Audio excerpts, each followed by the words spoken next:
Anne-Christine, bonjour. On va effectivement avec vous nous intéresser à la somnolence. Pourquoi? Tout simplement parce que les vacances d'été, avec les embouteillages, les longs trajets, etc. approchent. Beaucoup vont prendre le volant et les risques s'amplifient de somnolence au volant. Il se trouve qu'une start-up a trouvé peut-être un système pour nous venir en aide et éviter les accidents les pires. Exactement. Alors, on va commencer d'abord par des chiffres. Le risque d'avoir un accident de la route est 8 fois plus important si l'on est somnolent, donc moins vigilant, évidemment. Et l'endormissement volant est la première cause d'accident mortel sur autoroute. On comprend bien pourquoi. C'est monotone, on a la même vitesse pendant plusieurs centaines de kilomètres. Et donc, on somnole, on pique du nez. Donc, cette start-up s'est dit... pour remédier à ce type d'accident, ils ont inventé des lunettes, ou plus exactement des montures de lunettes qui vont détecter la somnolence et vous réveiller, en tout cas vous avertir. Alors de quelle façon? La réponse avec son inventeur, Philippe Perrard. C'est comment mon frère, je voudrais descendre de là.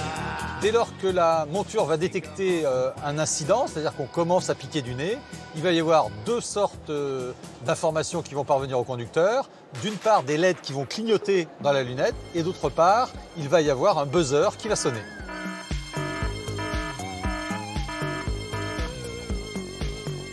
On a plusieurs niveaux dans la jauge qui vont permettre de lancer des alertes plus ou moins fortes.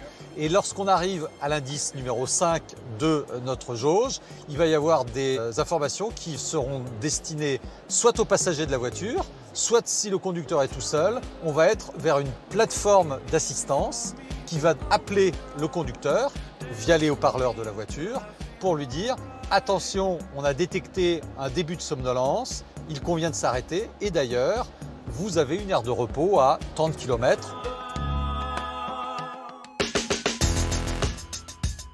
On a eu à relever des challenges technologiques très complexes, puisque effectivement, non seulement les branches des lunettes sont équipées d'électronique, mais la face aussi des lunettes comporte des capteurs électroniques. Et là, effectivement, heureusement, nos ingénieurs ont fait un travail extraordinaire.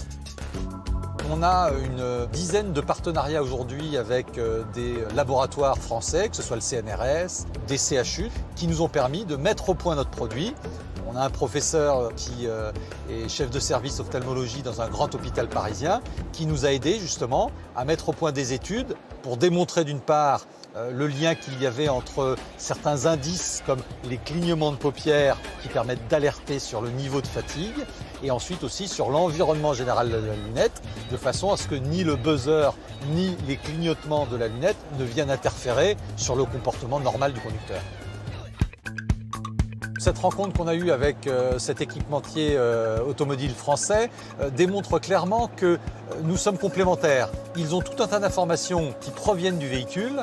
Nous, on a toutes les informations qui concernent le conducteur. Sur la voiture qu'on a ici, qui est un prototype, par exemple, lorsqu'on va s'endormir, on va pouvoir déclencher directement une effluve de café, par exemple, qui est une odeur qui en général réveille les papilles, et puis mettre la climatisation de façon, là aussi, à redonner un petit coup de fouet au conducteur qui commencerait à s'assoupir.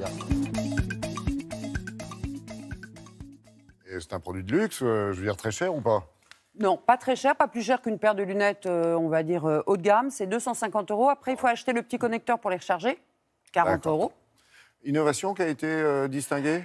Innovation qui a reçu le prix Innovation de la sécurité routière. Petite précision, on peut évidemment mettre des verres solaires, des verres correcteurs, etc. C'est une lunette classique qui pèse 22 grammes, donc elle est plutôt plus légère d'ailleurs que la plupart des montures.